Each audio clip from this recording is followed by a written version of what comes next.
going to be talking about dating tonight, and both of us have never, we're not coming in here expecting like we did it perfect, and so do like we did, but almost a little bit of learn from the dumb tax. And part of my dating history is that, you know, you could ask Austin how many girls, and he probably wouldn't really know. But if you, just kidding, I know that was mean. I just, you know what, I showed up tonight and I said, Austin, you just need to know I'm feeling a little spicy, okay? I warned him before I got up there. But mine is a little different. Mine, I had dated somebody really seriously in high school and into college, and he was not a believer. I was professing that I believed in Jesus. And for me, I got into that relationship because I really liked him. I really liked how he made me feel.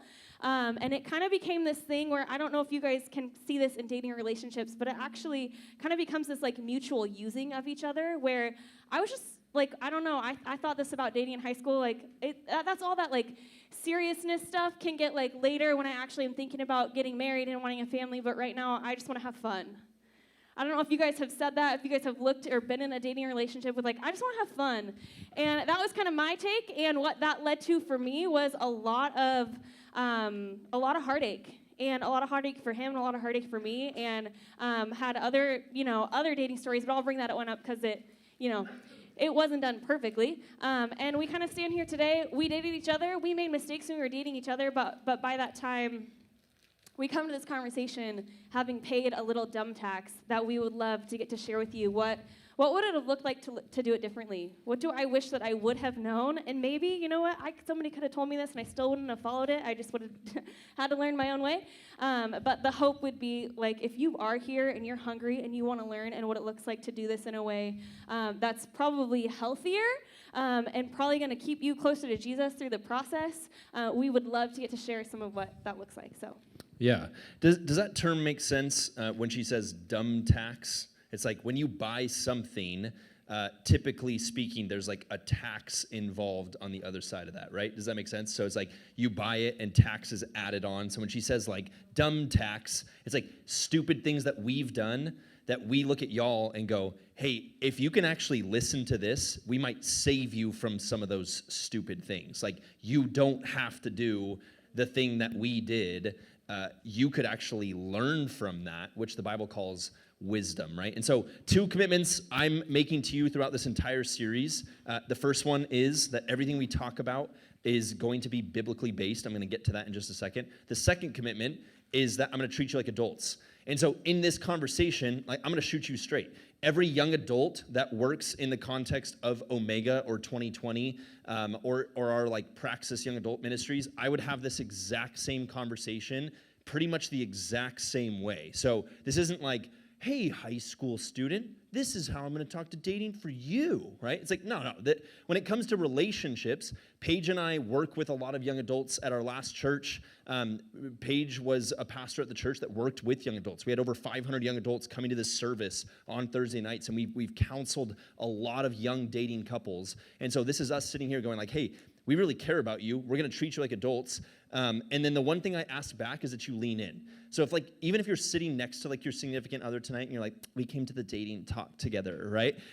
Like try not to distract the person next to you. Stay off your phone. If you have an AirPod in, like I'm just going to personally stand up here and go like, take it out. If you have like a headphone in. And like this is me saying like, I love you enough to have a hard conversation with you, to speak truth to you, and I want you to be here. So if you don't want to be here and your parents are like forcing you to be here, come find me. I would love to talk to you. I'd love to talk to your parents. But if you're going to be here, what I'm asking is like tonight that you be here. So like try not to like doodle or have headphones in or distract the person next to you. Like let's lean in and let's have a good conversation. So when I talked about everything we talk about in this series being biblically based, the thing about dating is, do y'all know what the Bible says about dating? Literally nothing. Like it's not in the Bible. The reason it's not in the Bible is because the Bible was finished being written about 2,000 years ago, and dating as we know it was kind of made up in the last 100 years. Like dating as we know it is a brand new concept. Even 100 years ago, the concept of dating wasn't really a thing. It was like you met somebody in your neighborhood that you grew up with, and like maybe that lived 2 blocks away, and that was pretty much the extent of what like dating and courting looked like. And people were getting married way younger, and it really didn't exist. It didn't come around until much later. It's like more within the last 50 years that dating has even been invented. And so the reason the Bible doesn't talk about it is because it didn't exist back then. It's the same reason the Bible doesn't talk about like how to best use social media. It's like, that's not a thing, right? Like the Bible wouldn't address that. And so what I want to say though is that the Bible does say a tremendous amount about wisdom. Right? And so if you're sitting here tonight, like this entire series, the way we've been teaching it is if you would sit here and say, Jesus is my Lord and Savior, like my life is about following Jesus, then the rest of this series is going like, hey, if you're going to follow Jesus, then this is like a good definition of love. This is what love actually is. If you're going to follow Jesus, this is actually what he says about sex. And if you listen to this, it's going to be a really important part of understanding how we are made and what our bodies were meant for and what sex it is and how it was designed. And then this week we're talking about dating. Really, this is within the context of like, hey, if Jesus is what you're chasing after and he is your Lord and Savior, then a lot of this is going to make sense. If he's not, this pursuit of wisdom, I think what you're going to run into is like the same thing Paige was talking about a minute ago of like, I'm just kind of trying to have fun.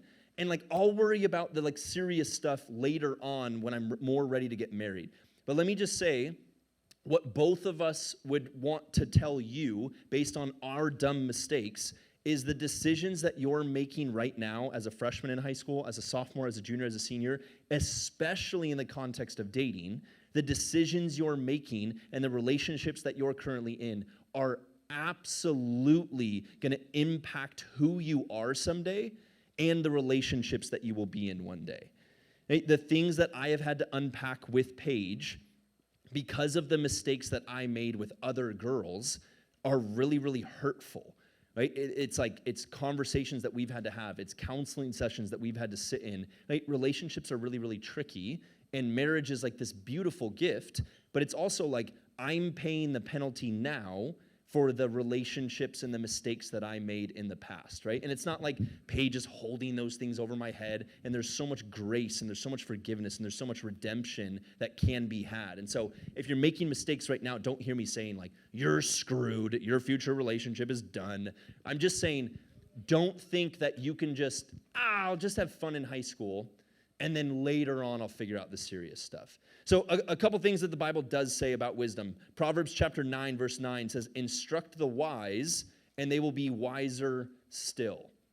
Proverbs chapter 9, verse 9, instruct the wise, and they will be wiser still. It's impossible to arrive at wisdom.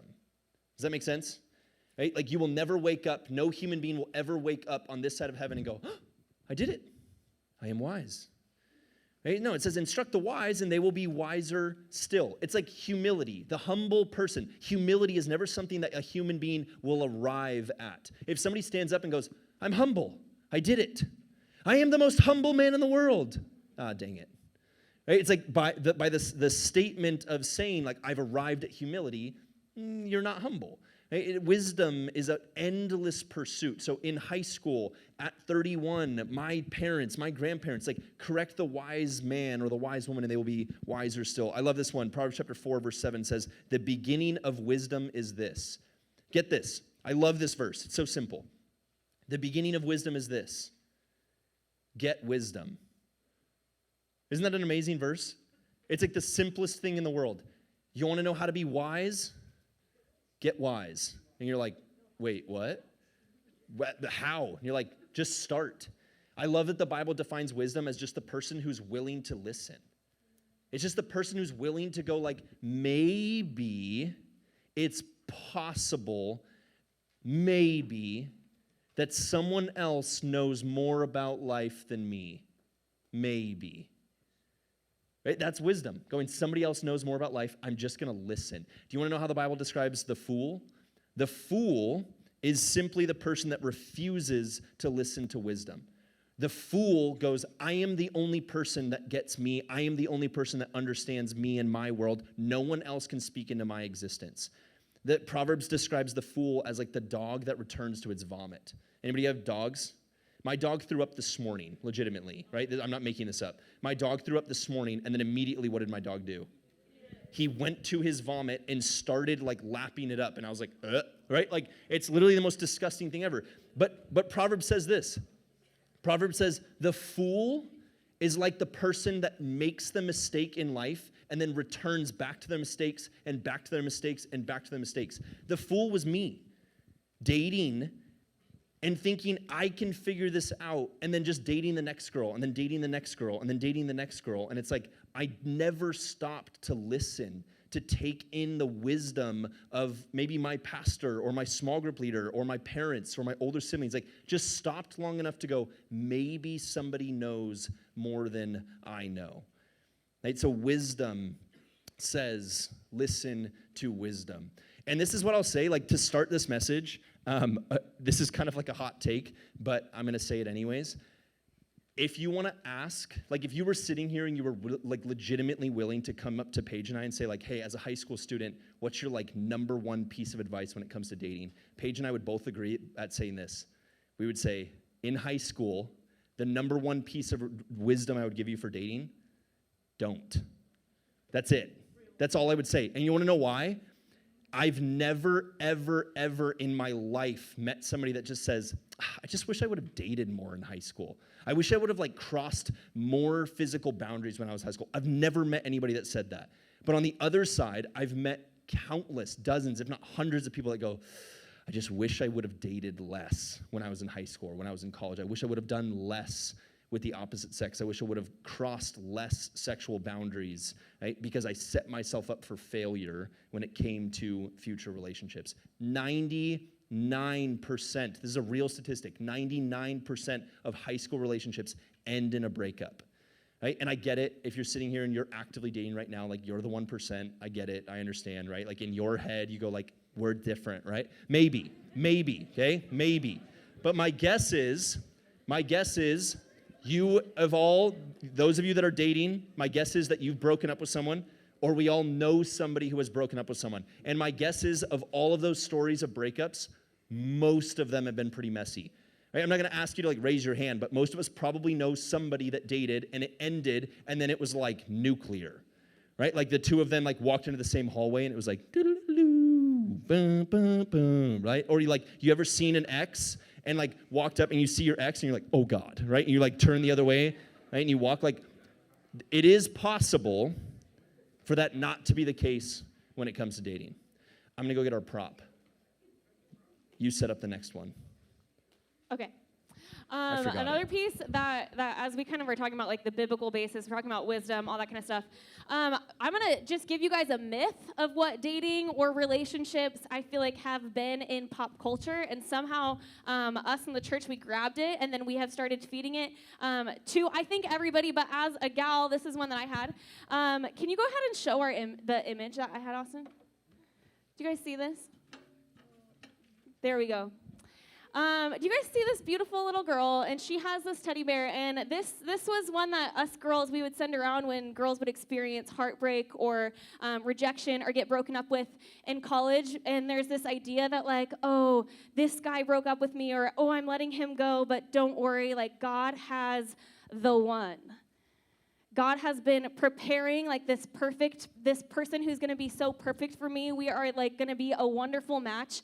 And it's just this journey of until I find that person. And when I find that person, like my life is going to begin and it's going to take off. And I'm going to find this expression of happiness that is just going to be better than anything else I've experienced in my life.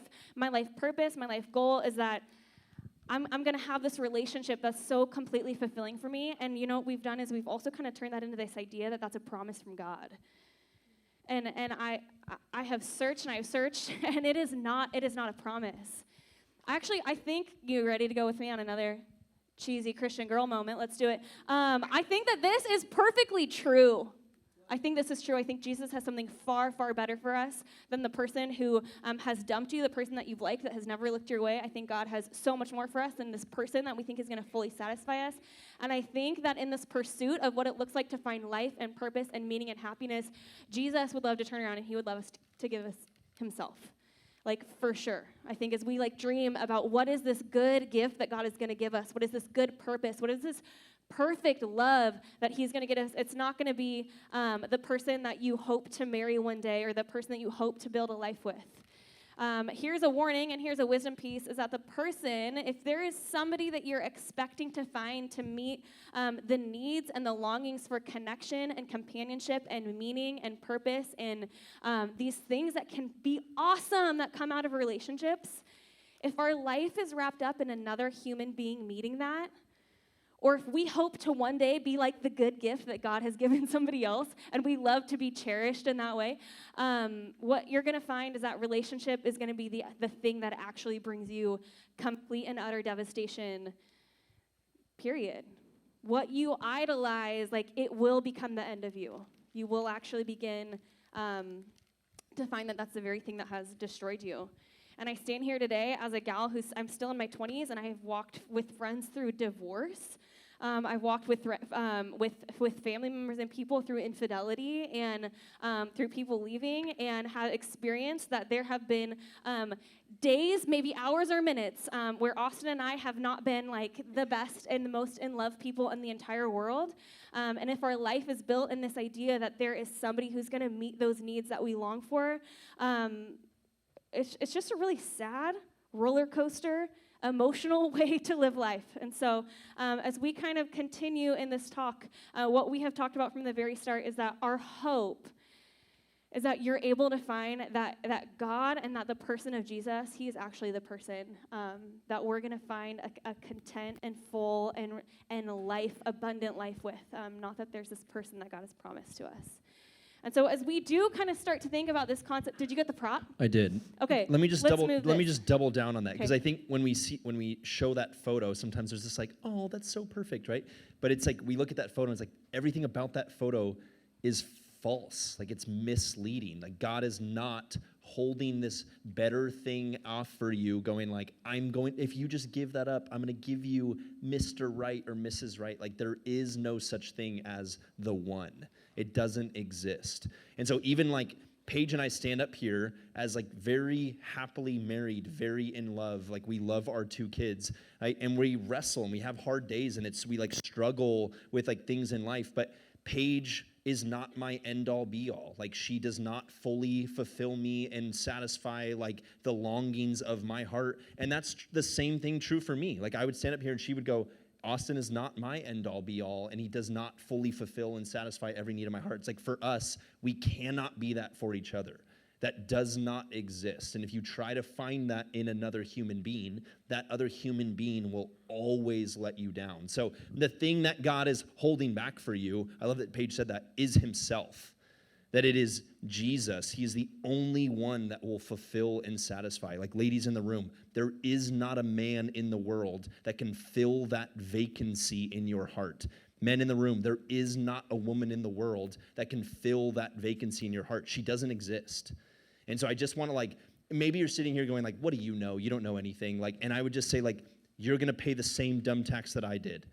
I tried to find, and I love Paige. And like, Paige is my absolute best friend. Like, hands down, she's my best friend. But it's not, this isn't like the thing where I go like, my whole life is fulfilled and satisfied in this. And the same thing is true the other way around. So it's really important for us, like, what we want to talk about now is like, this is a duffel bag. Everybody say hi, duffel bag.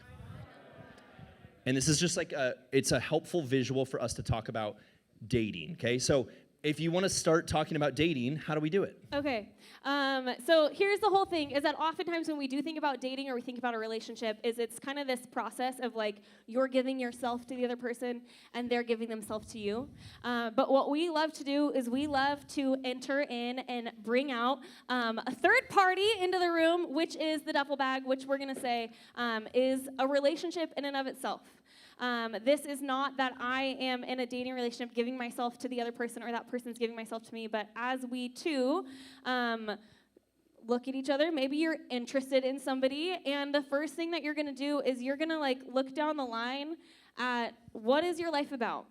What is your life walking towards? I'm going to hope, and you know what? If you would have asked me in high school, I sat in church every week, and I knew I should have said Jesus, but it just wasn't true. So I don't really know what it is for you. But our hope is that it is Jesus, and I hope you guys can be honest about that in your guys' talks, but that you want a life that is with God and honoring God and all that kind of stuff. Maybe you want one that has less heartache, and that's your reason what you're walking towards. But there is a purpose, there's a direction in your life, and hopefully it involves wisdom and goodness and not just this haphazard. But you're going to look kind of down the road, and if the other person is kind of going in the same direction, that's like a great step. Here's something I just want to warn you guys with. If you are a believer and you're following Jesus, and these are kind of the way, like this, the way you want to do your life is the way of Jesus, but you are interested in, or somebody has, like, you're attracted to somebody or interested in somebody who has no foundation that what they want in life is the same thing, you're walking in that. You're going to go into a relationship, grab the bag, babe. Thank you.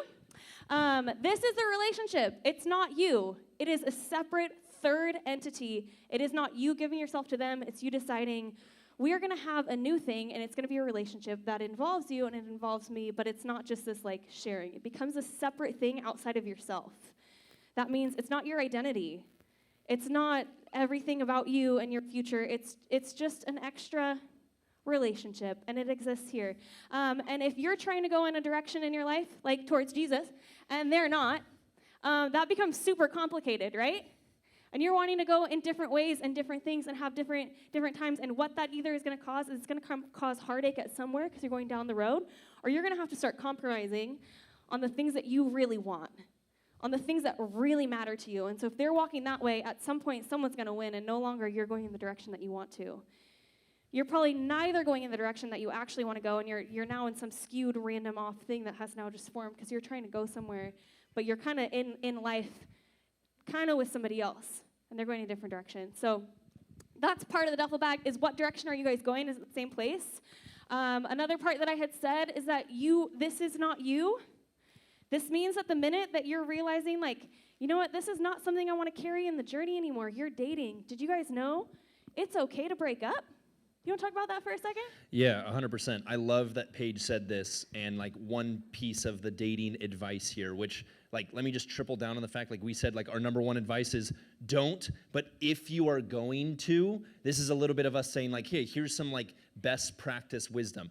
One is like, you are not your relationship. If you've ever seen a breakup that was super toxic, it was because one of the people in the dating relationship became the relationship, which, like, in this visual would be like me getting in the duffel bag and going like, I am identifying myself as like in a relationship with you, or Paige getting in the duffel bag, or both of us getting in the duffel bag. And it's like, a lot of the time this is called like codependency. It's like when we are each other's other person, and we're like texting all the time, and we can't hang out without each other, and we're like talking all the time, and it's like you become so intertwined with this relationship that you're in, and so you end up like stepping inside the relationship. And what happens when you try to break up, which would be the visualization of like putting down the duffel bag, is how do you set down a duffel bag that you are inside of?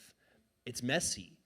And it's broken, and it hurts, right? And these are the situations where you end up running into your ex, or friend group split, right? You ever had like two people in your friend group start dating, or like your whole friend group starts dating, and then all of a sudden like a couple people break up in the friend group, and you're like, wait, am I supposed to be friends with them? Or like, you didn't just cost the relationship, like you cost me my whole friend group. Like, it becomes really, really messy, really, really quick. And so the beautiful image is like, I know this might be a hot take, but I believe this wholeheartedly.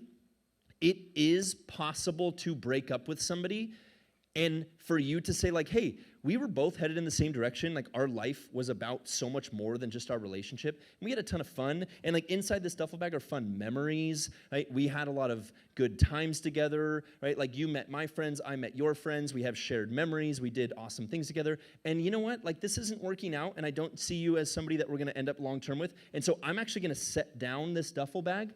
I never was inside of it, and it might hurt a little bit, but it is absolutely 1,000% possible to break up with somebody and still be for that person. And even on the other side of it, like maybe after a period of time, like to continue to be friends with that person. It's super possible. It doesn't happen very often, right? But it is possible to end a relationship and for it not to be toxic and the end-all be-all and fractured relationships and fractured identity, right? But if we don't, oftentimes when we've gotten inside the duffel bag and our life has become about that relationship, what we do when we end the relationship is we just rush into the next one because we don't know who we are without being inside the duffel bag. You ever done that before? You ever broken up and then gotten with somebody way too quickly because you're like, this hurts too bad, I don't know how to be alone? It's because you've lost yourself, right? You don't know how to be your own person anymore, so you just rush into another dating relationship. Or maybe you've watched somebody else do that in a close friend group. It's like the guy in your friend group that always has a girlfriend because he doesn't know who he is outside of a girl giving him attention, right? Or that's the girl that always has a boyfriend because she doesn't know who she is, and that's hard, and that can be hurtful. You want to add anything to that? Yeah, I think part of it is that there is a natural sting of rejection when somebody chooses to decide to not want to be in a relationship with you anymore, especially if you still want to be in it. There could be all the signs on the wall that it's like, okay, this is not working out. We're not good for each other. This is causing more strife than like just being able to enjoy each other and be in the same direction with each other. So we're going to choose to actually step away from each other. That can totally feel like rejection if somebody else is making that choice for you. But what I just would recommend is that it is possible to break up with somebody without it being an entire rejection of who that person is. And I think specifically, let's say Austin did, at this point it'd be horrible because we're married, so let's pretend like it's not. If we are dating and Austin said, hey, I actually don't think we're going to be heading in the same direction in life, like this, it's just not working very well. And if he walked away, how sad for me is if that is so crushing and so devastating and so much rejection that a mere man has the entire scorecard of my life for me to either feel like good or for me to feel like completely rejected. Like poor Austin doesn't want that. He does not want that in his hands. I certainly wouldn't want to pass that scorecard to another person. And so I just would encourage you guys, as you guys are doing the dating, as you are expressing interest in somebody and them maybe saying yes or no, or somebody walking away from you, that one person in life does not get to have the final say on the scorecard of who you are. So, you know what? Experience rejection, experience the sting, but I pray and I hope that your life is rooted in something so much greater, that it wouldn't be absolutely crushing and devastating for you. That's my hope for you. Yeah, and then the last two things we want to talk about are just like some best practice things. The first one is, if you're taking notes tonight, which I hope you are, if you have any hope to be successful in dating, it's not that we have the keys to successful dating in all things, but remember the beginning of wisdom is this: get wisdom. And so this is us going like, hey, here's some wisdom on dating. Not that we know everything there is to know about it, but man, I hope you're going through life taking notes, learning from people that are further down the road from you so that you can put those things into practice. So if you're taking notes, write this down: date in a glass box. Date in a glass box. Okay? Now, how much privacy do you have in a glass box? None. Right? So the goal here with dating in a glass box is that you would invite other people into your relationship, right? And not as like, I'm not saying like you're also dating other people. What I'm saying is you're dating her or you're dating him and you're saying like, hey, this dating relationship, we are gonna like do this in such a way where it's actually not gonna pull you away from your friend group, and it's not gonna pull you away from your family, it's not gonna pull you away from everything. Anybody ever like your homie starts dating somebody and you're like, see ya in 2 months, right? Me and my best friend in college legitimately used to say this to each other. Like if he got a girlfriend, I'd be like, deuces. Like I'll literally see you in 2 months, because he was just always with her. And then vice versa. Like if I started dating a girl, he would just be like, well, cool, that's the end of our friendship. And then we would like circle back in a couple of months. We should date in such a way that like your relationship with the other person actually keeps your friendships in mind and keeps your family in mind. You're inviting mentors into like, hey, would you keep me accountable? Would you check in on me? When Paige and I were dating, I was driving like an hour and a half up to come and see her. I was living in San Diego. She was living in Long Beach.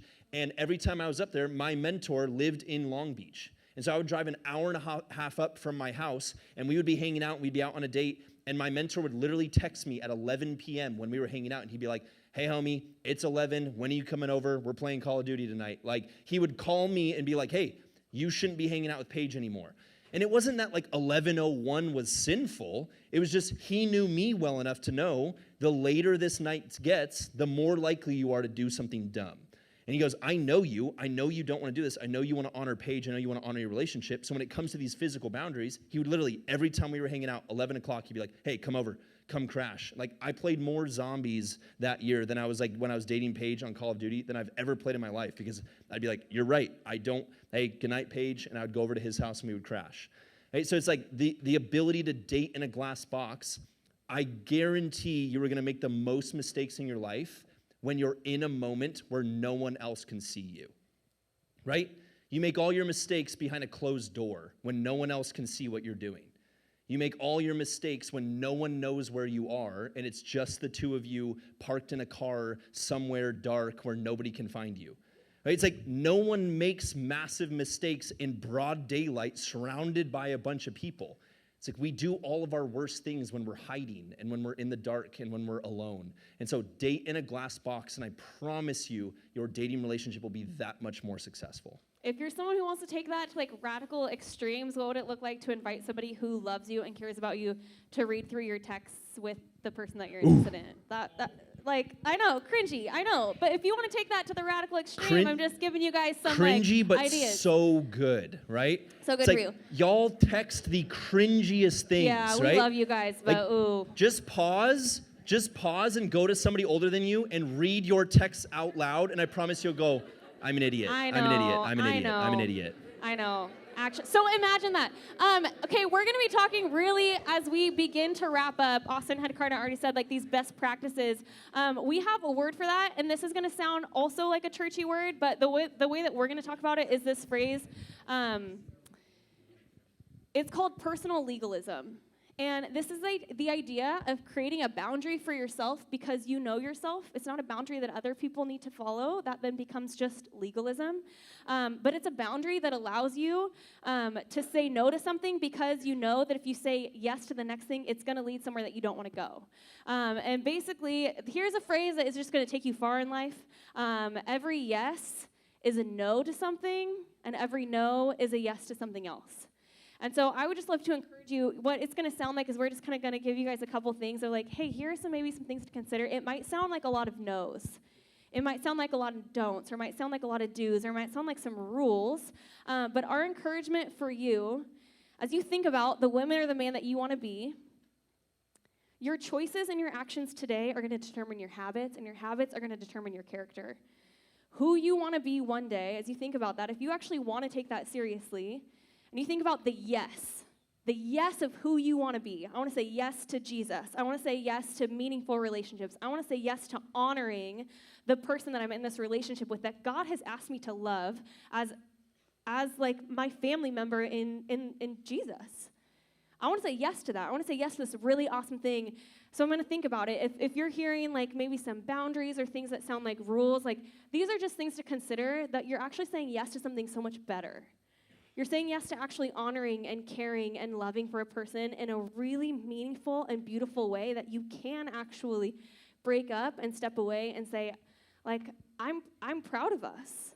I'm proud of us for being able to care for each other in a way that I actually feel like we are better because we did date. I'm better for it. And so we're just going to give you guys a couple of those things. And so I just would really challenge you with who do you want to be right now? And what are the things that you actually might need to say no or yes to now so you can say yes to that person? So you can say yes to what you actually want to be, okay? Those things are. Yeah, so what we're talking about is like best practices that aren't like, these aren't have-tos, these aren't like laws. It's just like, hey, here's some things that would be really helpful for you. So like one of our personal legalisms was like, we didn't hang out after 11 p.m.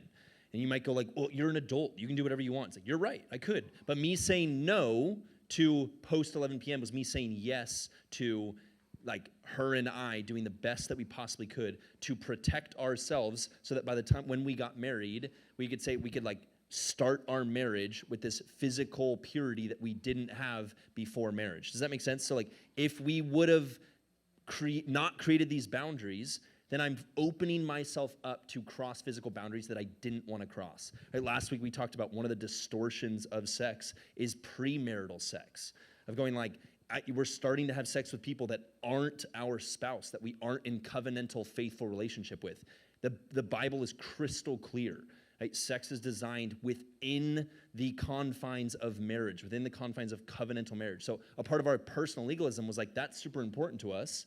Right? I had made mistakes in relationships before Paige, physically, and so I was going, hey, I don't want to make that same mistake with you, Paige. And so we created these boundaries to say, this is really important to us to not cross those boundaries. So 11 p.m. was one of those for us. We had some friends. This wasn't ours. So this is the idea of a personal legalism. This wasn't an area where it kind of tripped us up, but it did for other people. This could be a good one for you, that they just didn't ride in the car one-on-one together.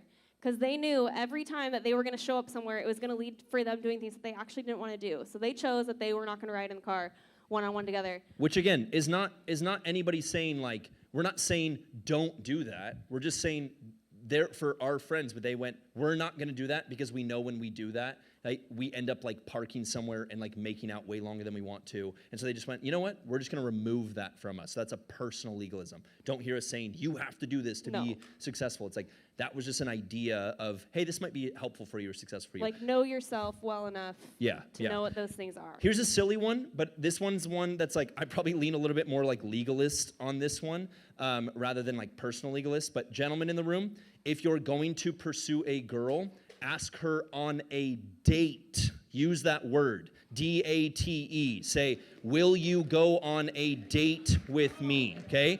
Here's why. Okay? Gentlemen, sometimes we're terrified of that word, so we hide behind these like, hey, you want to hang out later? Hey, do you want to like hang? Do you want to like talk? Do you want to go get coffee? Do you want to like go get an ice cream? And then here's what it does. All it does is create these blurred lines where nobody really knows what's happening. And then the girl's like, wait, so you like me, right? The guy's like, oh, I never said that, right? It's like, don't be an idiot, right? If you are interested in a girl, be man enough to say the scary word, will you go on a date with me? And now, within that dating context, gentlemen, don't be lazy. Okay? When you're going to date somebody, don't watch a movie at home. Don't go to a movie. It's like the worst date ever. You just go somewhere. Stay with me. You just go somewhere and you sit next to each other and you watch a movie in silence for hours. It's like literally the worst setup ever. Be creative. Okay? Do something that's fun that you can pick up the duffel bag. Gentlemen. Hey, you can pick up the duffel bag, you can put a fun memory in there, and you can go on a date that's fun. I used to do this with Paige, legitimately. And you might go like, oh, you're a loser, or whatever. I'm married to her, okay? So, I used to do this with Paige legitimately. I would get like a 3x5 card, and I would write down like questions. I would write down like 7 questions. I'd be like, on our date, I'm gonna ask her these 7 questions. Because I know I'm dumb enough that when I'm on that date, I'm like, oh my gosh, she's so pretty. Like, this is so fun. And I'm gonna be like, what's your favorite color? Stupid, right? Like, so I would take a 3x5 card, and I would like write down like questions. I would be like Googling, like, what's a good question to ask? I subscribed to a magazine that in the middle of the magazine, it had good questions to ask other human beings, right? Your boy was desperate, okay? I really liked her. He's precious. But I would go on these dates, be creative, have fun, right? And ask good questions. In today's day and age, y'all, dating gets so serious so fast. And I would just say, like, just have as much fun for as long as humanly possible. If you can date for a year and just be like, we're just having tons of fun together. Like, we go on these fun adventures, we go on these like hikes, so it's like in groups of people, we're just having a ton of fun. Like, make that your priority. Just go like, just have fun and get to know someone, ask good questions. Say the word date, be creative. Hey, stop going to the movies. Just stop. It's the worst date in the world. I'll get off my soapbox. Okay. With that, okay, you guys know when you like kind of start liking someone and then all of a sudden this like texting conversation starts and then it just literally is like I'm on day 100 of texting this person nonstop. We've never actually said goodbye. We just say goodnight and then morning you up, well, whatever. And it's this ongoing thing, and you're just always in a texting conversation with somebody. What I would recommend as a personal legalism is use your text messages to make plans so that you have something to talk about in person. Imagine. I know, imagine. Imagine. But what an awesome opportunity to actually get to enjoy each other in person. Wait, can I just pause and double down on this? How many, y'all, have you ever done this before? You ever texted so much with somebody by the time you're actually in the same physical space as the other person, you're like, I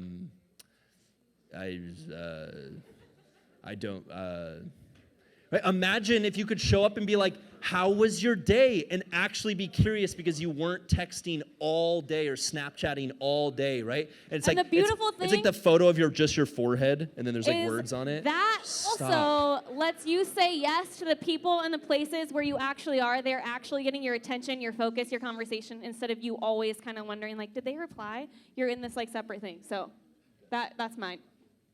Okay, last one, and then we're going to send you to small groups. I kind of already said this, but I'm just going to double, triple down on it. Keep your dating relationships. You will hear me say this till I'm blue in the face, y'all. Face.